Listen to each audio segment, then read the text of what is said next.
Everyone, I'm Andy Byford. I'm the president of New York City Transit, and I'm particularly happy to be here today to announce the next 20 stations that will receive accessibility upgrades as part of our 2020 to 2024 capital program. As you know, there will be 70 stations in total that will be made accessible as part of that capital plan. That's an unprecedented increase in the amount of stations that we have underworked. So more on that detail in a moment. I'm very pleased to be joined today by my friend and colleague Jano Lieber, who is the MTA Chief Development Officer, and also Alex Elagudin, our Senior Advisor for System-Wide Accessibility. As you know, accessibility is a cornerstone of the Fast Forward plan, the plan that we launched back in May of 2018. And I remember very clearly arriving here almost exactly 2 years ago. It was January the 16th of 2018, and standing outside 2 Broadway and saying there's 4 equal priorities that are needed to modernize New York's transit system and give us a transit system of which that we can be proud. And one of those, rightly, was to push on an expedited basis, push on to a fully accessible subway. So for that reason, the Fast Forward plan has taken a huge step forward here today as part of the wider capital program. And the announcement of these new ADA stations is a massive step forward in meeting our goal, which Alex and I and our team agreed, that no rider within 5 years will be no more than 2 stops away from an accessible station. And we're incredibly serious about making the subways accessible to as many people as possible. It's the right thing to do, and that's why, to reiterate, it has been a priority of mine and the team that I head up from day one. Quite frankly, and simply put, I want this to be the most accessible transit system in the world, the most accessible transit system in the world, which is no mean feat for retrofitting an old system. It's easy to build a new one and to build it properly from the start. We're going to retrofit an old system, and we're going to make it the most accessible in the whole world. So we're committed to making that dream a reality. Having the plan is one thing. You've also got to have the funds. And that's why I'm so glad to be able to say that we've earmarked $5.2 billion to make these upgrades a reality. And that's the largest ever investment that we've ever had in accessibility. In selecting these stations, we work very closely with advocates, with elected officials, and with community members. And we targeted investments at stations that best fill the coverage gaps, the gaps between accessible stations, and focused on increased access to key transfer points, to terminals, and to high ridership stations. The list, which you'll hear from Alex about shortly, shows that we're making improvements in previously underserved neighborhoods across the 5 boroughs, all 5 boroughs. Places like Sunnyside, which will get ADA upgrades at the 33rd Street, Rawson Street station, and 46th Street, Bliss Avenue stations. This capital plan will also make the entire Broadway Junction complex in Brooklyn fully accessible on all 5 lines. That's the A, the C, the J, the Z, and the L lines. And that is a huge achievement. That is a very complex station, but we're going to do it. Broadway Junction is on the list. And this is a project that's very dear to our hearts. The MTA, particularly New York City Transit, is heavily invested in that area. We've got a bus depot there. We've got a subway yard. And we've also got our fabulous new bus command center in that neighborhood. And we want that community to succeed and grow. And we support its development and to add to its development by bringing jobs to the area as its largest employer. We're also targeting the 167th Street in the Bronx for upgrades, and it will now be made fully accessible after the station was modernized in the current capital program. I do want to do a quick shout out. There's 3 of my, I think I've seen 3 today, 3 of my wonderful accessibility team, Rachel, Mira, and I think I saw Yvette in here somewhere. They work with Alex, which again, I hope gives you confidence that we're deadly serious about accessibility. It's not just plans. It's not just talking about it. It's about improving accessibility here and now for people with mobility needs. And that's why we've set up a world-class team under Alex to deliver those projects. More from Alex momentarily, but one thing we do know is we need to deliver these projects quickly and more cost efficiently, and for that I could ask for no better delivery partner than my friend Jano Lieber, the Chief Development Officer of the MTA. Jano. So, Andy, thank you, and thanks for the amazing leadership you have brought to this area. I grew up in New York City. I had a grandmother who, when she would come over for Friday night dinner, used to stand right outside the 79th Street and Broadway station to take the bus to go back to Grand Central because she couldn't get up and down the stairs. I have a 91-year-old mother who spent her entire adult life using the subway system and now isn't as comfortable using it because she can't get up and down the stairs comfortably. This is personal for a lot of us who live in New York, who grew up here, who live here, and who want this to be, as Andy says, the most accessible city, who want to make sure that all of our loved ones, that all New Yorkers can participate in all the amazing things that the city has to offer. That's why people live here, so they can move around and be part of it all, and this is key to it. So thank you, Andy, and thanks to the leadership of the governor. We have a 20 to 24 plan that will enable us to make this kind of transformative investment in a way. And the capital plan is a representation of the MTA's priorities and the governor's priorities, and by putting a completely different level of investment on accessibility, I think you see that priority is very much there. We're completely changing how we deliver projects at the MTA. I've talked to many of you in the press and in the advocacy community about that. We are convinced that we can deliver these projects better, faster, and cheaper by taking a different approach, and especially by the strategy of bundling projects, by putting projects that require the same outages, that are in the same areas together, and focusing on how to get much more done. We want to get started on these stations as soon as possible. My team, working with the folks at Transit, is ready to start as soon as the CPRB takes action. And as proof of that, tomorrow we are going to advertise the procurement for the first 23 stations. We're going to actually start even before the CPRB, before the final approval of the capital program.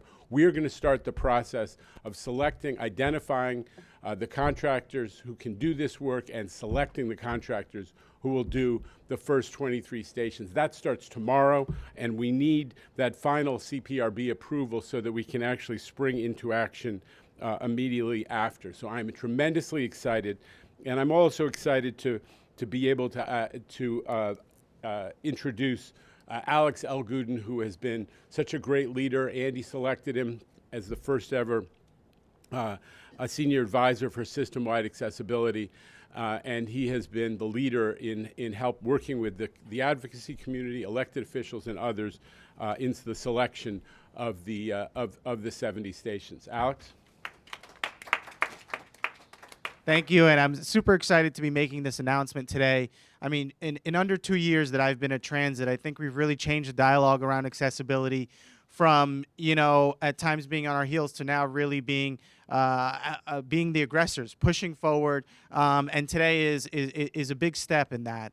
And I just want to talk a little bit about the selection process before I go into reading, announcing the stations.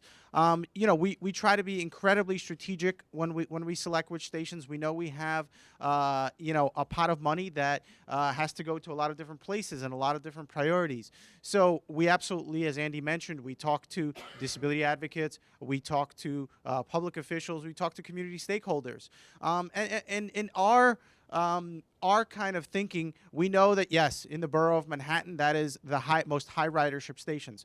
But when you think about it, the journey for someone who has a disability, it's not just about the destination, it's about the origin. So in order to achieve the origin accessibility, that's why we need system-wide coverage. So we always try to find the right balance and the right priorities by neighborhood to be able to make that selection. And, I just want to say that with the stations that we have accessible today, with the stations that are currently in construction, and the announcement of all these stations, in 5 years, or once this list is completed, you will no longer be able to say that only a quarter of our system is accessible. We will have upwards of 40%, in the low 40s to mid 40% of our system accessible, and that puts us on the path to 50%, and so on and so forth. So monumental progress being made.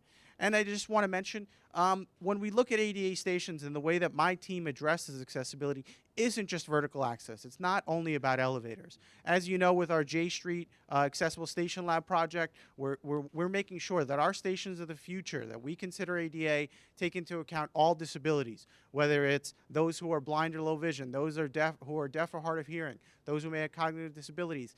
Everyone should have access and have the assistance and features they need to be able to use our system. So without further ado, I'm just going to go ahead and read our list here. This is a list of all the stations that were announced previously and today, but I'm going to read just the new stations, the new 20 that are being announced today. So here we go. In the borough of Manhattan, we've got the terminal station at Harlem and 148th Street on the 3 line. We've got 110th Street Station on the 6 on Lexington Avenue. We've got 181st Street on the A line. We've got 7th Avenue on the BDE. We've got the entire complex of Lexington Avenue and 59th Street, including the N, R, W, and all the 4, 5, 6 lines. We've got, moving on to our next borough, we've got the Bronx. Today we're announcing in the Bronx, Wakefield 241st Street, the terminal station on the 2 line. We've got Kingsbridge Road on the 4 on the Jerome line. We've got 167th Street on the BD. We've got Burnside Avenue also on the 4 on the Jerome line. And we've got 3rd Avenue and 138th Street in Southern Bronx on the 6 line. Next, we'll go to Brooklyn. In Brooklyn, we're announcing 18th Avenue on the D line. We're announcing Jefferson Avenue on the L. Sorry, Jefferson Street, apologize. And then we're announcing the one station that wasn't announced to make the entire Broadway Junction complex, so Broadway Junction on the AC. And then we've also got Queens. We've got Court Street, 23rd Street on the E&M. We've got Northern Boulevard on the N&R. We've got 33rd Street, Rawson in Sunnyside, as Andy mentioned, on the 7. And we also have 46th Street, Bliss on the 7 line, also in that area. And last, but certainly not least, we've got our station in Eastern Queens, Parsons Boulevard on the F. So we're incredibly excited about this list. We think it covers a ton of the city. Everybody, we believe every district, community, legislative, no matter where you're at in the city, you're getting something. You're getting an upgrade on accessibility, and we're excited to get to work on this. Oh, sorry, I did. I skipped one somewhere. Nostrand Avenue on the AC. Oh, Nostrand Avenue on the AC. Also a big deal over there. So sorry about that. Apologies. It's okay. So without further ado, I'm going to introduce, to say a few words, Colin Wright from the Transit Center.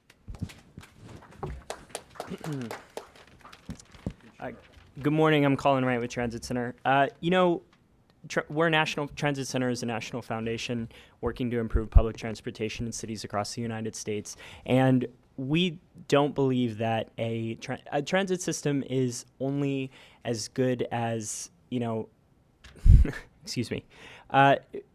Everyone needs to be able to ride the buses and trains in New York City. I mean, that is a fundamental fact of life in New York City. And I want to congratulate President Byford, Chief of Development Lieber, and Alex Elagudin and their teams for this really exciting announcement and the huge amount of work that has gone into making this list possible. The fact that we're standing here talking about stations like Lexington Avenue, 59th Street, Broadway Junction, Nostrand, I mean, these are really difficult, expensive, complex stations to tackle. And the fact that the MTA is tackling it today, that is something to be excited about. And we're really happy about that. Again, the ability to use the subway is fundamental to life in New York, and the challenges today of navigating the transit system with a disability are formidable. More than 1 million New Yorkers with disabilities, 1 million older New Yorkers, untold numbers of parents with strollers today find it incredibly difficult or impossible to navigate our subway system. Access to these stations will mean vastly more travel freedom for a lot of people.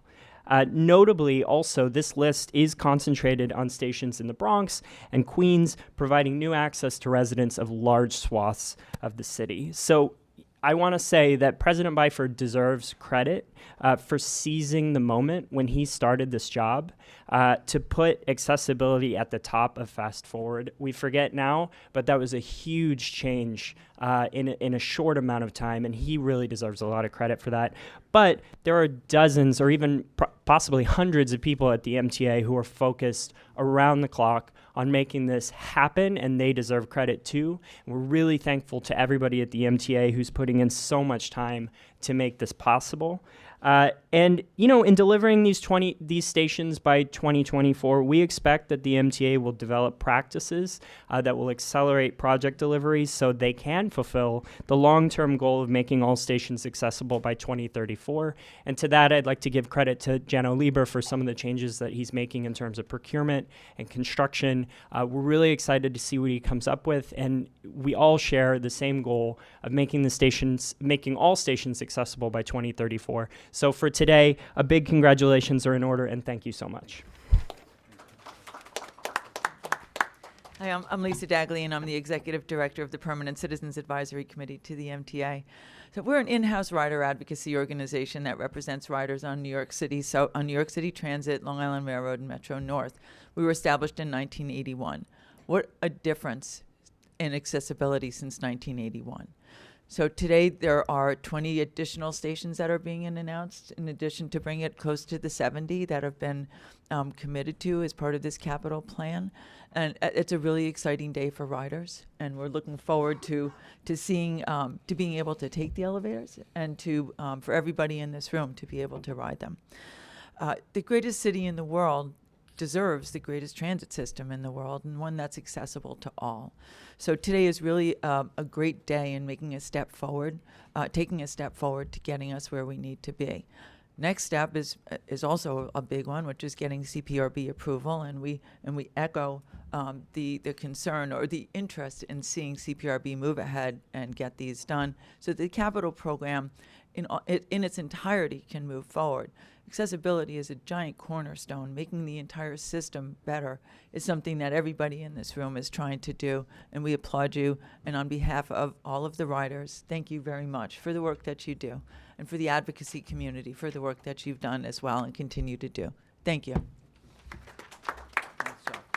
Okay, so just a couple of final points from me, and just to pick up really, Colin, on a point that you made. It is a team effort. I may have created the stir on the day I stood outside this building by saying that, but there are a lot of people, real quality people, who have fought for years for this, not least the advocacy groups, to whom I doff my hat, because, without your support and without your input into putting these plans together, we wouldn't be having this wonderful announcement today. There's one other very special person I'd just like to shout out. He just arrived, actually, and that's that gentleman over there, Victor Khaleesi, a very good friend of mine, and an absolute stalwart for accessibility, the accessibility cause in this city. Victor's the mayor's advisor for accessibility, and for years has been a passionate and tenacious and courageous advocate for the cause. So I salute you, Victor. It's great to have you here today. We would not be doing this without the work that you've done as a forerunner for what we're announcing today. So on that note, we'll be very happy to take any questions that you guys may have. Ma'am. What is the status of accessibility commitments? So those are the ones that we'd already announced. So if you recall, with the capital plan, we're announcing 70 stations in total. We'd already announced 50 of them. So for completeness sake, we've given you the whole list. The asterisked ones are the new announcements today. Clay? This might be for Jeno. What are you doing differently with this capital plan when it comes to procurements, when it comes to design, to ensure that these new elevators and accessibility elements are more reliable than your current suite of elevators? Well, I think one thing to do is, together with folks at Transit, we're re-examining the specifications for the elevators. We want to have state-of-the-art elevators, but also ones that we have the most reliable componentry without getting too technical. That's something that we're looking at again to make sure that we're making it easy for the MTA to purchase state-of-the-art elevators. That's number one. The second is that we're going to give contractors. Second is that we're going to do more. I wouldn't say invasive testing, but more preliminary evaluation of all the issues in the physical station, and make sure that we have the best information so that contractors can plan. They're minimizing unforeseen conditions. Unforeseen conditions tend to slow jobs down. They create change orders. They're generally, a break on projects. So we're going to do a lot of work to make sure we know where the utilities are, all the structural issues. So they're minimizing surprises. And then we're going to give the contracting teams more autonomy on designing work. This is not super complex work in the particulars. It's structural work, making sure obviously you got things that aren't rotted out and so on, but it's structural work, it's moving utilities and so on. We want to give contractors the flexibility so that they can figure out the best and the fastest way to get the work done. A lot of work, as everybody here knows, in our system depends on the logistics of construction. What do you do first? What areas do you have to shut off? Where do you have to put up the blue plywood so you can actually have a construction zone? We want to give the contractors more flexibility so they can come up with the optimal plan in terms of speed of execution. So those are some of the ideas, Clayton, that we're working on. Obviously, we're bundling stations so that we can optimize outages and get the best possible procurements. But in addition to that, we're doing some specific stuff I just mentioned. And then just real quick, when it comes to a project like Broadway Junction, obviously a very complicated station, are you foreseeing that as being separate sets of elevators or one single system, or I don't want to say that, usually in these circumstances, especially with a station of that complexity, a complex of that kind, you have to work in multiple areas. You're not going to get away with installing elevators just in one zone. So I don't want to comment on that particular station or procurement, but obviously in most cases we'll be working in more than one area. The station, you've seen on some of the L-train projects where we're doing elevators, but whether it has to be on opposite sides of the street or whatever, we have to work in more than one area. I might just add to that, if I may, just briefly. I know, Vin, you want to come in. One thing that may not be apparent to people is we're not talking about 70 elevators. We're talking about 70 stations. We're probably talking about 210, 250 elevators maybe, because of the design of the station means that you have to have, in many cases, more than one elevator. So that's first point, just by reaction to what I was hearing. The second is, and to reassure people who depend upon elevators, not only, as Jano said, will we make the design easier, or less complex, I would argue, but that the design should be more robust so that these machines work more reliably. We're not waiting for this to improve reliability. I was just at Far Rockaway, the station, this morning, and I was talking to the station staff about how we've asked them to regularly check, part of the new group station manager model across the whole system, another fast-forward deliverable. I want those elevators checked regularly to check that they're working properly and to check that they're clean and such that remedial action can be taken. We're also putting more diagnostic equipment onto existing elevators to tell us when they've got either broken down or ideally when there's signs of trouble brewing before they break down. Vin? So obviously the CPRB is another story, but since you announced the capital plan, have you had any meetings with City Hall in terms of trying to get their support for their portion of the funding? We have. There are ongoing discussions with City Hall to find out, firstly, what they would want to see in return for the proposed $3 billion injection, and what their priority sites would be, and their priorities would be for that $3 billion contribution. So those talks are ongoing. They're not yet concluded, but we've had very constructive dialogue, actually, with one of the deputy mayors specifically to talk about what they would want to see if they agree to the $3 billion that's needed to fully fund this plan. And just one more follow-up. Do you foresee any sort of pushback from communities about whether or not they want the elevator on their sidewalk or something like that? We've seen that in the past. How are you planning to mitigate those kind of discussions? Okay. Well, Alex may wish to add to this. I mean, at the end of the day, another deliverable of Fast Forward is to be a customer-led organization. That's why we have a wonderful person called Sarah Meyer, the Chief Customer Officer, and to have a truly engaged with the community, a truly engaged, transparent culture. That's why I was at Far Rockaway this morning. I got up pretty early to go and meet customers at Far Rockaway Station. So it is about consultation. If you recall, to get the case, to build the case for Fast Forward, we did something like 140 separate consultation events, some full-blown town halls, but myriad meetings with community groups, with community councils, with individual members of the public, with advocacy groups. So yes, there will be some concerns raised, but we will resolve them through discussion. And at the end of the day, I think we're on the side of the righteous, because we're doing something that materially improves customers' lives. So I can't see that we'll get too much pushback. Sure, and I'll just add briefly. I mean, when you look at any ADA project, you need an elevator on the street, right? Or somewhere it's got to land in terms of the pedestrian right of way. And oftentimes, I mean, as a person who's looked at designs of all these and looks at designs all day, there may be one or two places, sometimes three, or it's a very, very limited amount of real estate where the elevator lands, where the mezzanine is, where the platform is. So we absolutely want to talk to communities. We want to make sure they're involved in understanding how it affects their sidewalks, how it affects other things, but the options are limited. And as hard as we are working at placing elevators and trying to come up with the right design, is as hard as communities need to work with us to make sure that they're a partner. And yes, you know, you referenced projects in the past that have had significant difficulties, and that's happened. If we don't get that kind of support or cooperation, it will significantly delay the delivery of these stations, which is something none of us want. So we look forward to not only working with communities, but working with other city agencies.